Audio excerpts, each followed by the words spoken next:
No. If you go to my hello, hello, and welcome to the third Thursday Tertulia.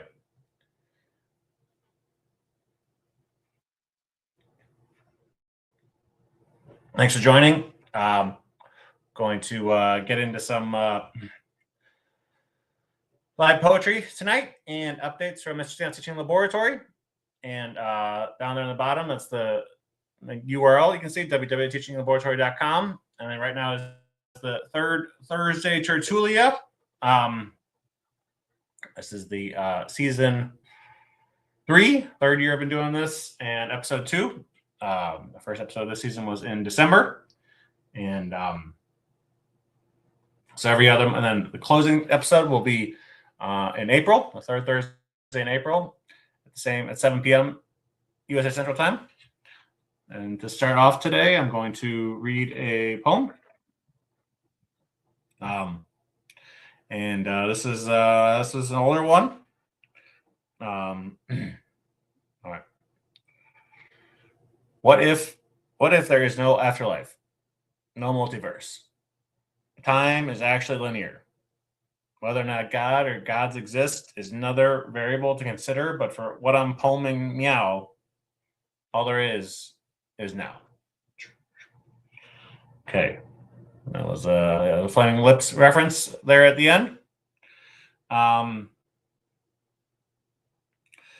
right. So another news. So Mr. Stan's Teaching Laboratory is the my website down there, www.teachinglaboratory.com, and that I've been working on that since 2009, so 17 years, and been slowly growing, and now it's become something where I publish research articles I do with the publishing conference proceedings about patterns and pedagogy, or peer learning or peer production, as well as sports analytics. And this year I have I actually had some papers that I co-wrote that were published a few months ago, so that was exciting. Those have been published for kind of the Pattern Languages of Programming conference and the proceedings. So those are, you can find those now, and got some more submitted and coming up. So that's kind of the research side of Mr. Stan's Teaching Laboratory. All right. Now I'm going to read another poem.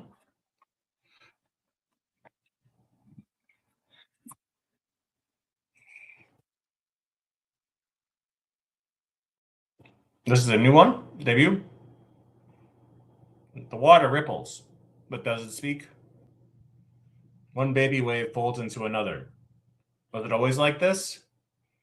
Or has the pattern changed since we introduced watercraft? What wisdom do the waves possess? Kire o mizu nani hoshi? Keska lo espere? Which human language do the waves prefer? What about the water on the leaves after the rain? When the wind blows and it falls, sounding like fresh rainfall. Is that a different kind of wisdom?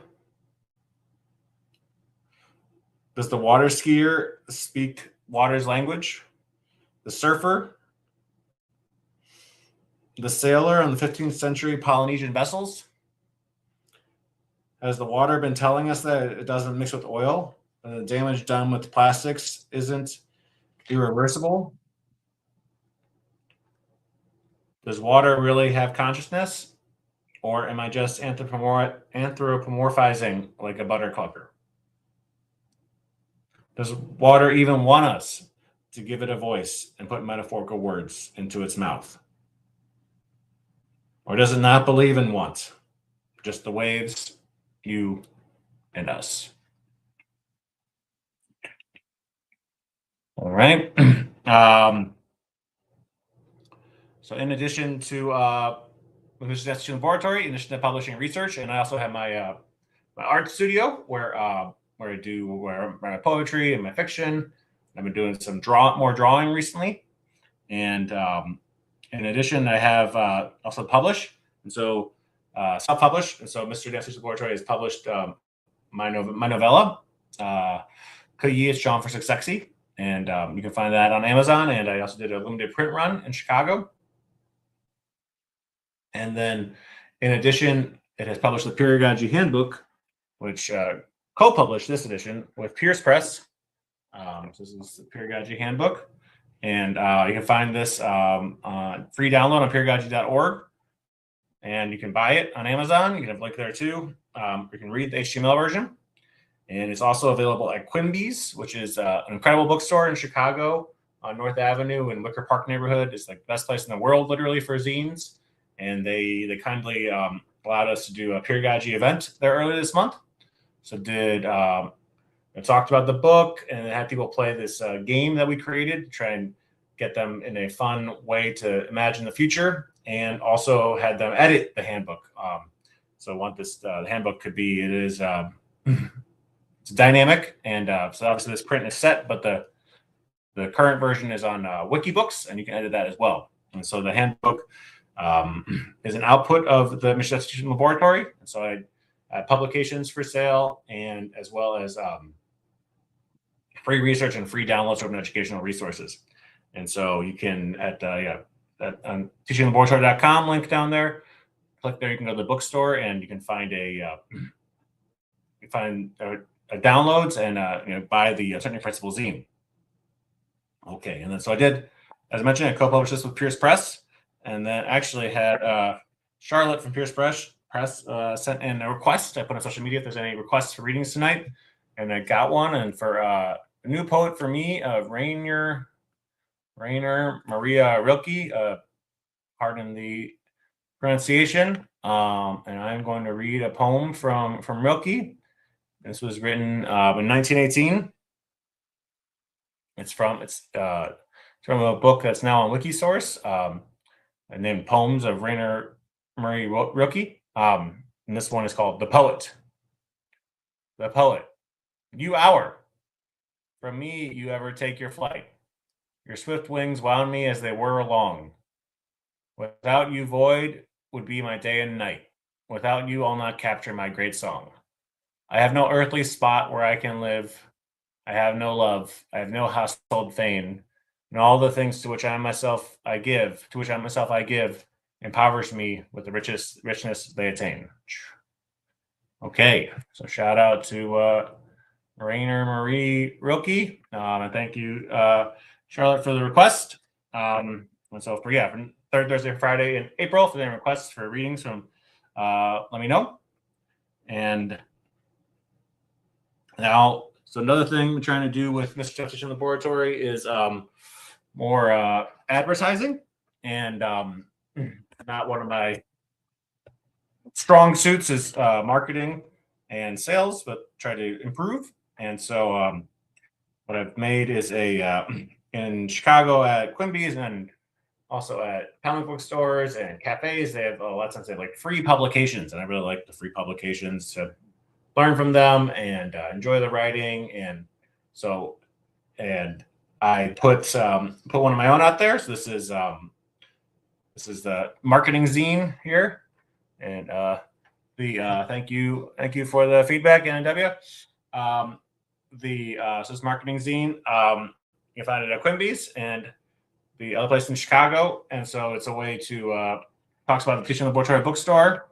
One character asks, "Where can I find ebooks and these zines?" And the other character answers, www.store.teachinglaboratory.com. Duh. Said duh very loudly. And then on the inside here, we have information about what's available on the virtual bookstore. So you can find that at Quimby's, and also just go to the store at teachinglaboratory.com. You can buy one.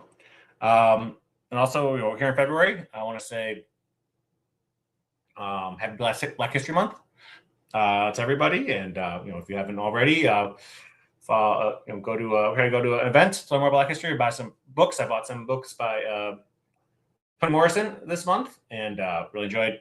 Read The Bluest Eye earlier this year. It was last year. It was incredible. Having the first book I read, and then I see why she's one of the great American USA novelists. All right, now I can read another poem here. This is another older one. Okay. This one is untitled. During a Tufty seminar, making beautiful graphs to help humans understand complex info faster. Hopefully, make more informed, dare I say, better decisions. You mentioned how software companies shouldn't refer to their customers as users, because the only other initiative that does that is drug dealers. I was inclined to agree with him. But then I heard someone mention how my struggles with the computer were between the keyboard and the chair. My struggle with the computer program, between the keyboard and the chair. It took me a minute-ish, but then I realized he was referring to me, the user between those two. I then repeated that description to others. They knowingly smirked, like they were hearing from an old friend who was a bit of a rapscallion. For the first time in a while, a pair of people who I was talking to about the keyboard chair and whatnot mentioned identity error. Again, I'm a bit of a sloth on the uptake. I didn't quite grasp what they were getting at. But it turns out identity was spelled ID, the number 10, 10, and then letter T, which if you write it down looks like idiot. And that's the flippin' joke. Idiot errors. Truth be told, and I did try not to lie to my audiences, I had to look up my own Wikipedia to understand. They have a whole entry about user errors. Picnic, problem in chair, not computer. IBM error, idiot behind monitor, making error. Needless to say, with all the clever ways to explain what I'm doing, what I'm doing wrong, I agree with Tufty. No one should be calling humans as computer users. Okay. In addition, February and this week, a few days ago, was Chinese New Year. So, Xinian Kuaila, Happy New Year to those who are celebrating. And as I mentioned, last time for tonight, just teachinglaboratory.com. You can find free resources, research, and also links to the bookstore to buy the digital version of the Starting Principle zine right from last month, the newest issue. And I think with that, I'm going to close out. Thank you to those tuning in. Thanks for the comments. Thanks for the request on social media for reading. And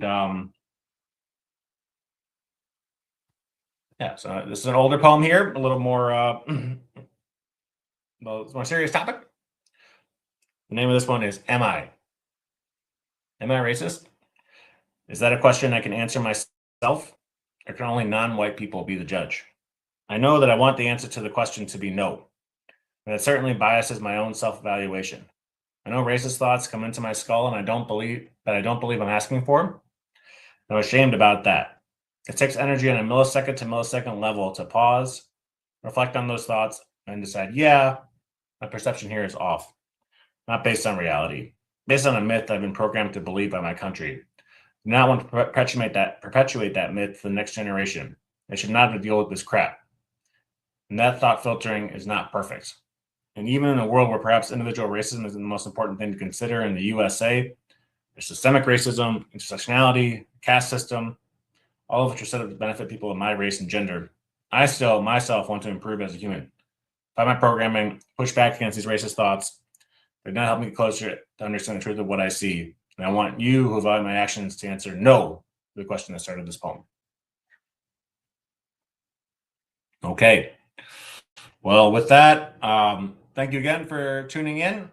Coming back in April for the last episode of season 3. More live poetry and updates from Mr. Translation Laboratory.